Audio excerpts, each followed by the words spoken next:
Habitants des pays du tiers-monde, quelle est la chose qui fait partie de votre vie quotidienne que les habitants des pays du premier monde ne comprendraient pas, ne supporteraient pas?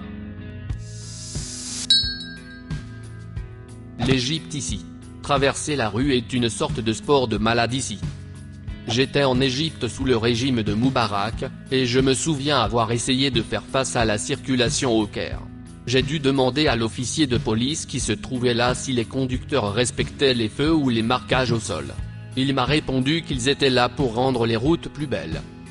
Réaliser que mon argent et tout ce que je pourrais gagner en plus vaut 5 fois moins maintenant. Bienvenue au Liban. Je te comprends, l'inflation en Argentine était de 42% en juillet, dans d'autres pays, ils ne savent même pas ce que signifie l'inflation. Dans mon pays, le gouvernement coupe toute l'électricité pendant 2 à 3 heures d'affilée, plusieurs fois par jour, pour réduire la charge sur les systèmes électriques. Pendant que je suis occupé à taper ceci, je suis assis à la lumière d'une bougie dans l'obscurité totale. Cela se produit également dans les petites villes d'Inde, mais de manière programmée, c'est ce qu'on appelle le roastering. Je vis au Pakistan et après avoir découvert que d'autres pays n'ont pas cela, j'ai commencé à haïr le Pakistan et chaque fois que mon électricité est coupée, je crie ce pays fucking sucks. Ici au Pérou, surtout si vous n'êtes pas de la capitale, pour obtenir un rendez-vous médical, vous devez attendre 3 mois. Pour les chirurgies ou les traitements médicaux réels, cela peut prendre plus d'1 an.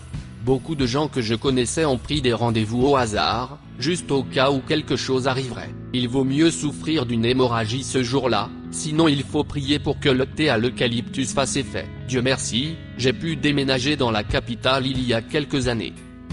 Qu'arrive-t-il à la plupart des gens en cas d'urgence médicale? Les personnes blessées dans un accident ou qui ont eu une crise cardiaque? Pour ces cas, il y a un coût, qui est énorme. Selon la loi, l'hôpital accepte le patient mais après que les premiers soins aient été donnés, la famille doit signer des documents où elle s'engage à payer la totalité des frais. C'est pourquoi beaucoup de personnes dans les provinces du Pérou meurent jeunes, les familles n'ont pas les moyens de payer les traitements médicaux. À Lima, la capitale, c'est différent, il y a suffisamment d'unités de soins intensifs pour ces cas et les coûts des hôpitaux publics sont moins élevés. Cependant, vous devez toujours attendre 2-3 mois pour obtenir un rendez-vous, ce système fonctionne toujours mal dans n'importe quelle partie du pays. Devoir faire la queue pendant des heures pour le pain, puis pendant des heures pour l'essence, puis pendant des heures pour le gaz de cuisine, puis revenir à la maison pour découvrir qu'ils ont coupé l'électricité parce qu'il y a trop de charges. On dirait que vous vivez en URSS. Je crois qu'il vit dans mon pays, le Soudan, et croyez-moi quand je vous dis que c'est 20 fois pire que ce que vous imaginez. Avoir une tonne de mécanismes de dissuasion autour de votre maison. Des barres anti-effraction à toutes les fenêtres, des portes en treillis sur la porte d'entrée et probablement une dans le couloir de la chambre. Gardez votre porte verrouillée. Si vous n'avez pas de clôture, vous demandez simplement aux gens de s'introduire chez vous et de vous tuer. Afrique du Sud. Je suis canadienne et j'ai rendu visite à mes beaux-parents sud-africains 2 fois maintenant. L'un des plus grands chocs culturels pour moi a été de devoir être enfermé si étroitement. Pouvoir être en sécurité dans une cour non clôturée ou me promener seul à presque toute heure de la journée est un luxe que je ne considère plus comme acquis. Ah. Pour moi, c'était le contraire. Je suis kenyane et je vis en Allemagne depuis plusieurs années maintenant. Le plus grand choc culturel que j'ai eu a été le fait que je pouvais sortir dans la rue après 19 heures sans m'inquiéter de ma sécurité, et je suis une femme. Le deuxième choc culturel le plus important a été le manque de clôture autour des maisons en Allemagne. Et le troisième choc culturel le plus important a été la façon dont les gens respectent les règles de circulation. En Argentine, le prix de tout augmente presque tous les jours. Argentin ici. Vous allez au magasin en vous attendant à ce que tout soit 5-10% plus cher que la dernière fois que vous y êtes allé. Comment faites-vous face à cela? Est-il possible de placer des actifs dans d'autres monnaies ou de réduire la volatilité de la monnaie? Vous n'achetez pas simplement des choses. Vous achetez de la nourriture et quelques autres choses encore. Par exemple, ma famille va au supermarché et achète de la nourriture pour tout le mois. Au final, c'est moins cher que de l'acheter au fil du temps. Des agents de sécurité armés, aller à la banque? 2 gars tenant des AR-15 à l'entrée, le camion de livraison de bière? un gars avec un fusil à pompe. Dès qu'il y a de l'argent en jeu, il y a des gars avec des gros flingues. J'ai été pointé du doigt 2 fois en marchant du mauvais côté de la rue. J'ai rendu visite à de la famille au Salvador il y a une dizaine d'années maintenant et c'était comme ça à l'époque. Des hommes armés gardaient des choses que je n'aurais pas vues chez moi, aux États-Unis. Il y avait un homme armé d'un fusil de chasse qui gardait une station-service et un restaurant de style buffet. C'était le long de la route et pas en ville. Je me souviens aussi qu'il y avait un type qui surveillait toutes les voitures dans une grande épicerie pendant que les gens faisaient leurs courses, et ma tante lui donnait de la petite monnaie comme pourboire. J'ai vu cela lorsque j'ai visité le Guatemala. Même le camion de viande à déjeuner, marque Food, avait un garde armé. Je ne savais pas si c'était vraiment un camion de viande à déjeuner, ou si quelqu'un avait eu la brillante idée de transporter de l'argent dans un camion marqué Ramon au lieu d'un marqué Dinero. J'avais l'habitude de me réveiller au son de l'artillerie lourde. Maintenant, au son des oiseaux de Toronto. Je ne peux pas être plus reconnaissant. Une telle tournure dramatique des événements. C'est un sacré retournement de situation. Où vivais-tu? Afghanistan. Je suis américain mais j'ai travaillé dans plus de 70 pays au cours des 12 dernières années. Alors parlons du Nicaragua. Il n'y a pas d'adresse. Aucune. Vous essayez de vous rendre à votre hôtel? Vous obtiendrez une description de l'emplacement en général à l'aide du soleil levant ou couchant, des rives du lac et d'autres points de repère proéminents qui peuvent ou non exister. Puis la distance depuis ce point de repère dans une unité de mesure qui n'est plus utilisée depuis des siècles. Le vara. Qui fait environ 2,5 pieds. C'est vraiment incroyable que quelqu'un puisse arriver à quelque chose au Nicaragua. Je suis nicaraguayen. Donc, quand je suis allé faire ma maîtrise aux États-Unis, je n'arrivais pas à comprendre pourquoi l'adresse de la maison où je vivais était si courte. J'ai demandé à ma colocataire. Et, tu ne dois pas mettre que nous vivons en face de la bibliothèque et dire que la maison est blanche et dans un coin?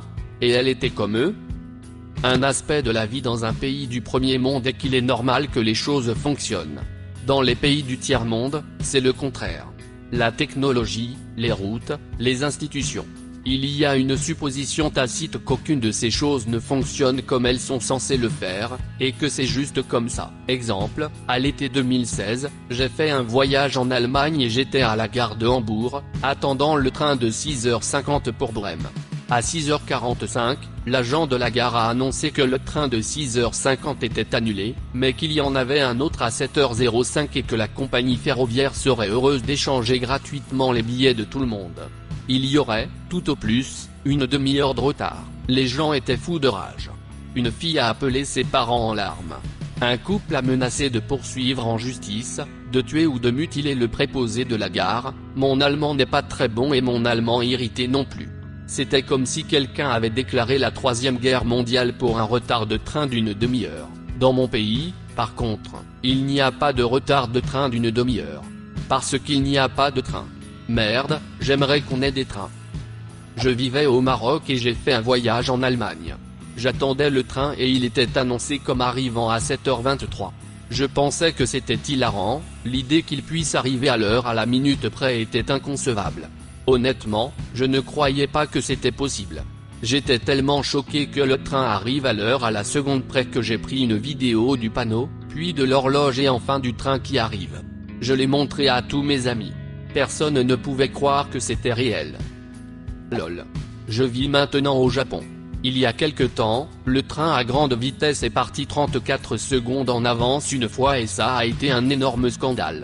Des gens ont été virés, des bons ont été donnés, la compagnie a présenté d'énormes excuses. Je marche avec mon téléphone portable caché dans mon pantalon parce qu'il est très courant de se faire voler. J'ai été victime d'un vol violent dans un restaurant, et très peu de personnes que je connais n'ont pas vécu des expériences similaires, plusieurs fois même.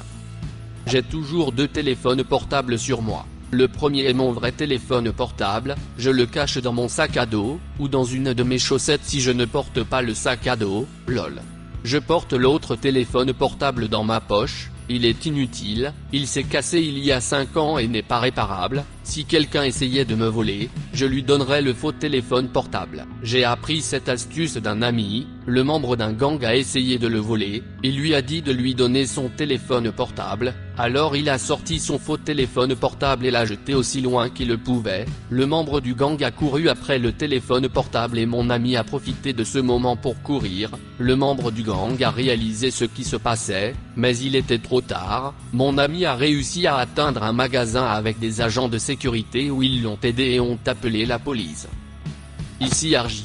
Je dirais que l'inflation et l'insécurité sont les pires. Les prix sont un cauchemar. Si je marche dans la rue, seul, et que j'entends une moto qui s'approche, je commence à avoir des palpitations. J'ai été volé il y a 2 semaines par un type en moto, il m'a pris mon téléphone portable des mains et est parti, alors maintenant je suis encore plus paranoïaque. Je ne peux pas aller dans certains quartiers ou rester tard le soir sans être paranoïaque. Je ne sais pas ce qu'il en est dans les autres pays, mais ici les voleurs à moto sont une chose et ils ont même un nom pour ça, motokoro. J'ai vu un gars se faire agresser pour son téléphone à côté de l'arrêt de bus Hakim. Le plus triste, c'est que ma première pensée a été de me demander pourquoi il avait son téléphone en public. Je suis de retour aux États-Unis depuis 4 ans maintenant et les motos derrière moi me font toujours peur. J'espère que les choses s'amélioreront. Je me suis aussi fait agresser à Louis Guillon pour mes courses. Les mecs en moto sont aussi un classique au Brésil. Les chiens errants dont certains sont hostiles sont partout. Il n'est pas possible de se promener dans les rues au lever du soleil, lorsqu'ils se promènent en groupe, ou pendant la nuit sans risquer de se faire attaquer par des chiens. J'ai déménagé en Europe maintenant mais je suis toujours déraisonnablement nerveuse autour des chiens tenus en laisse que les gens promènent. Qu'est-ce que vous en pensez? Laissez un commentaire, et abonnez-vous à la chaîne si vous voulez voir plus de vidéos comme celle-ci.